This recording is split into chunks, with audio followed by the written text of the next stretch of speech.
नमस्कार, नेपाली भान्साघरमा स्वागत छ सबैजनालाई। आज मैले तपाईँहरूको सामु लोकल कुखुराको रेसिपी लिएर आएकी छु। सुरुमा त मैले कुकरमा थोरै तोरीको तेल राखेँ। तेल तातिसकेपछि त्यसमा मेथीको दाना फुराएँ र फुराइसकेपछि त्यसमा प्याज राखेँ र एकैछिन चलाएँ। प्याज चाहिँ हामीले रातो भइन्जेलसम्म चलाउँछौँ, धेरै डढ्न दिनु हुँदैन है साथीहरू।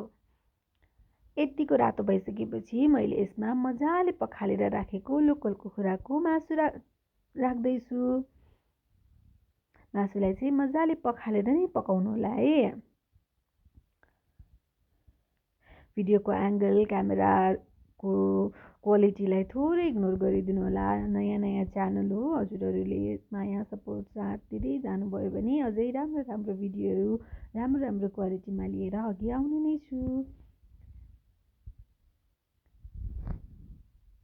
मासुमा थोरै बेसार र आफ्नो स्वाद अनुसारको नुन राखेर मैले मजाले चलाउँदैछु साथीहरू।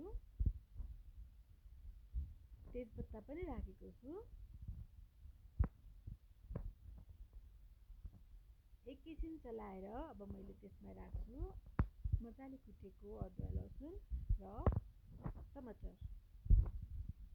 यतिको रातो भइसकेपछि अब म घरमा नै पिसेर रेडी गराइएको जिरा धनियाँको धुलो राख्दैछु र साथसाथै मैले घरमा नै बनाएको थोरै स्पेसल मासु मसला पनि राखेँ।